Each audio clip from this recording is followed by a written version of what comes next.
수사관은 내 말을 그냥 경청하려고 하는 사람이 아니에요. 수사관은 저 사람이 죄를 어느 정도 졌겠거니 생각하고 저 사람의 죄를 밝혀내고자 하는 사람이지 내 말을 들어줄 변호사가 아니라는 거예요.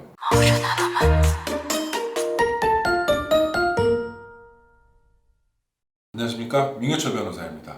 오늘은 조사에 관련돼서 어떤 것들이 필요한지에 대해서 말씀을 드릴게요. 만약에 자기가 고소를 당했어요. 그럼 조사 전에 자기는 이제 경찰관이 이제 2021년 2월 20일 날 출석해 주세요, 이렇게 통보를 하거든요. 전화로 통보를 통상적으로 해요. 전화 통보가 잘못된 게 아니에요. 통보를 하면은 그러면 이제 자기는 경찰관한테 일단 물어야 돼요. 무슨 일로 제가 나가는지에 대해서 여쭤봐도 되겠습니까?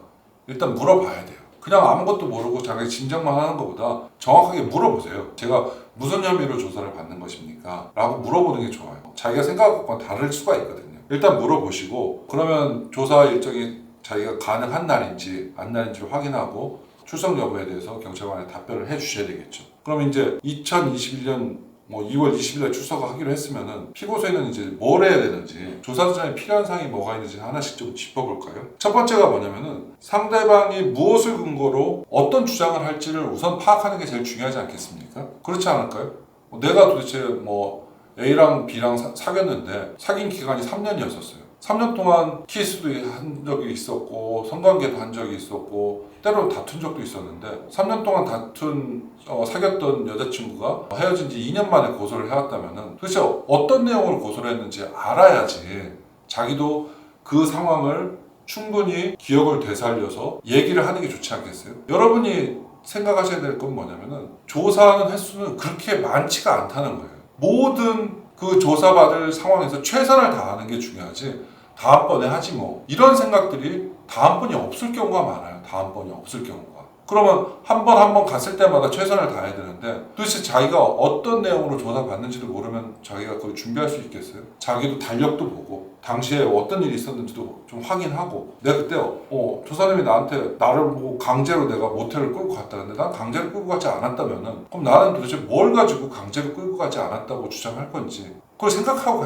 가야 되지 않겠어요? 그런 첫 번째 그걸 하기 위해서는 뭘 어떻게 해야 되겠어요? 상대방이 고소장을 내면은 정보공개청들을 통해서 고소장을 열람 등사 신청을 하시면 돼요.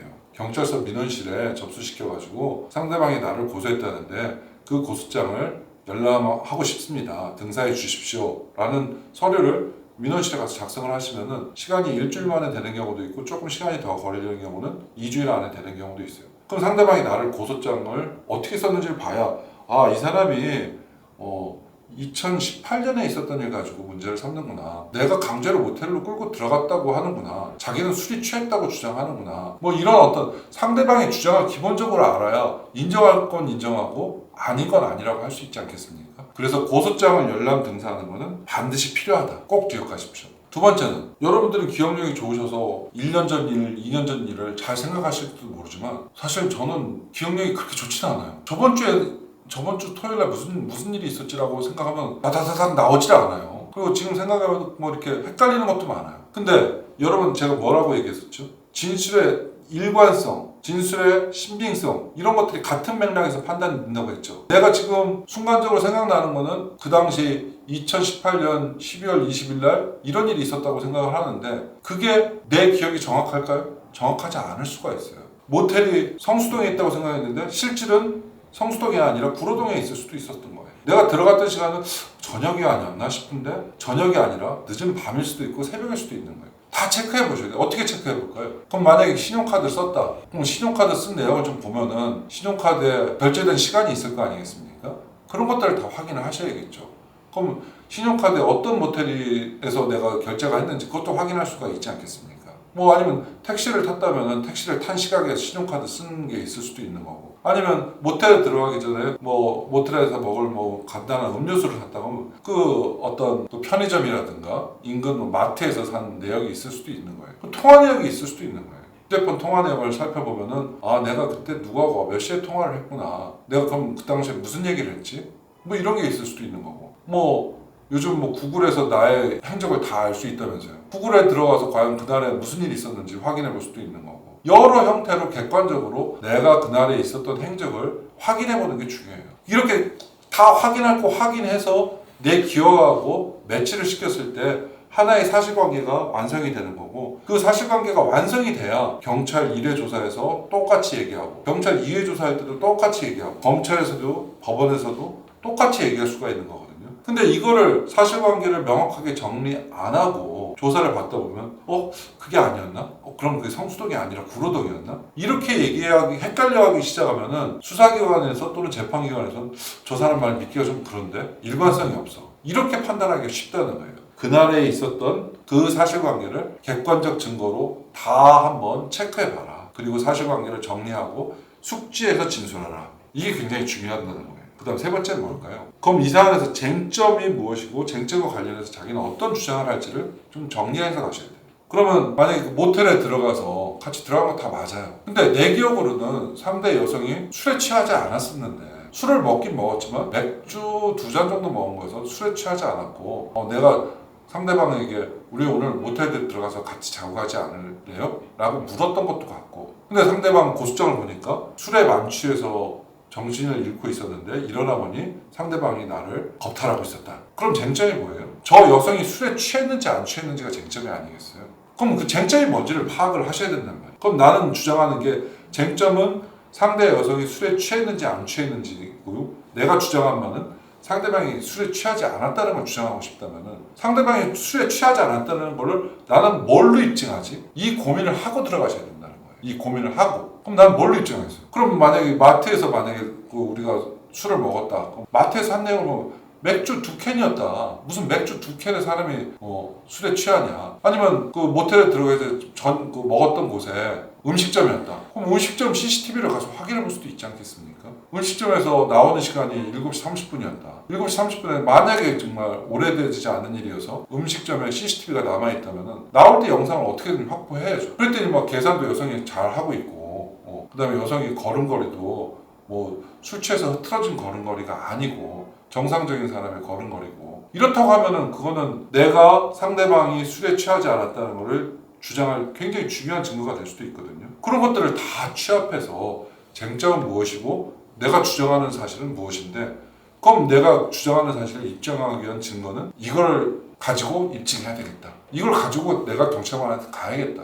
CCTV 화면을 USB에다가 담아가지고 이게 그날 내가 음식점에서 먹고 나올 때 나와 상대 여성이 모습에 촬영된 그 영상입니다. 이걸 보여주면 이렇게 정상적으로 나왔던 여성이 술에 만취해서 정신이 없었다는 건 말이 안 되지 않습니까? 피해자 입장도 마찬가지예요. 자기가 주장하는 바가 뭐고 쟁점이 뭔지를 알아야 그 쟁점을 입증할 증거를 낼 수가 있는 거죠. 아시겠죠? 조사 전 필요한 사항이 뭐라고요? 첫 번째, 고소장을 연락 등사해라. 두 번째, 그날 있었던 사실관계를 객관적 증거로 명확하게 정리해라. 세 번째, 쟁점이 무엇인지 파악하고 그 쟁점에서 주장하는 사실을 입증할 증거를 한번 확인해라. 이렇게 준비를 하고 조사를 받아야 조사를 받을 때 실수가 없는 거예요. 흔들리지 않을 수 있다는 거. 아시겠죠? 그럼 조사받는 과정은 이제 강남경찰서에 10시 10분까지 오라고 하면 10시 10분 전에 가야죠. 그래서 가고 하는데, 그럼 조사관이 이제 그 조사를 할 거 아니겠습니까? 조사를 이제 쭉 할 수 있는 거예요. 근데 제가 생각할 때 이렇게 준비를 하고 가서 상대방에게 줘야 되는 건 뭐냐면은, 내가 주장하는 말을 차분하게 얘기하는 것도 좋은데 그 목표는 뭐냐면은, 어떻게 보면 사람이 하는 얘기 때문에 상대방이 내가 진실을 말하고 있음을 믿게끔 하는 게 조사받는 과정에서의 어떤 목표라고 저는 생각을 해요. 사람이 진실되게 얘기하고 있구나, 저 사람이 거짓말이 아니구나. 사람은 증거들은 다 여러 가지 나한테 유리한 증거도 있을 수가 있고 불리한 증거도 있을 수 있거든요. 근데 상대방이 나한테 신뢰를 갖게 되면은 그 나한테 유리한 증거에 대해서 증거 가치를 더 두게 돼 있어요. 상대방이 조사관한테 주는 신뢰라는 게 그래서 중요한 거예요. 조사받을 때 항상 상대방이 나를 신뢰할 수 있게끔 말과 행동을 하는 게 굉장히 중요하다는 거죠. 그럼 신뢰받지 못하는 행동이 뭘까요? 자꾸 말이 바뀌는 거예요. 그건 절대적으로 상대방이 나를 신뢰하지 못하게끔 하는 행동. 말이 바뀌고, 그리고 어떤 얘기를 하더라도 있었던 일이면 그냥 자연스럽게 얘기하면 되는데 자꾸 그게 뭐였지? 이렇게 너무너무 생각하는 태도. 이건 보통 조사하는 사람 입장에서 보면 거짓말할 때 뭔가 시간적 여유가 필요하니까 자꾸 생각을 하게 되고 눈을 깜빡거리게 되고 상대방의 눈을 주시하지 못하고 계속 허공에 눈을 두게 되고 손과 발은 안절부절하지 못하고, 이런 것들이 어떻게 보면 거짓말을 하는 어떤 생리적인 반응들이라고 생각을 하거든요. 이런 것들을 안 하게끔 아까도 말한 것처럼 조사 전에 필요한 사항을 충분히 숙지하시라는 거예요.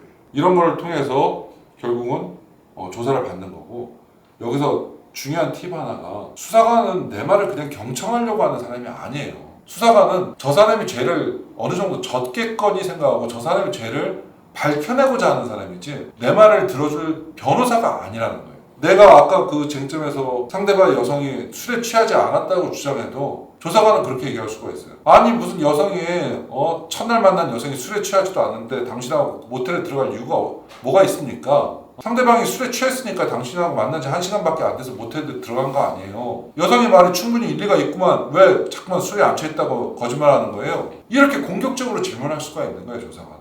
근데 거기에 굳이 흥분할 필요가 없다는 거예요. 흥분하면 지는 거예요. 그렇게 질문을 할 때 여유를 가지고 조사관님이 생각하시는 것이 충분히 납득이 갈 만한 그런 생각이신 건 맞습니다. 하지만 우리가 만난 지 1시간밖에 안 됐지만 저희는 그 1시간 동안 정말 많은 대화를 나눴고, 그 대화하는 과정에서 너무 즐거웠고 서로에 대한 교감이 있었기 때문에 1시간 만에 우리는 갈 수가 있었습니다. 대화 내용을 우리가 어떤 대화를 했는지를 조사관님께 말씀드리면 조사관님도 충분히 납득을 하실 겁니다. 그러면서 그 당시에 나왔던 내용이 1시간밖에 안 됐지만 충분히 모텔에 갈 수 있었던 대화 내용임을 소상히 설명을 하면은 수사관도 그렇구나 라고 하지 마세요!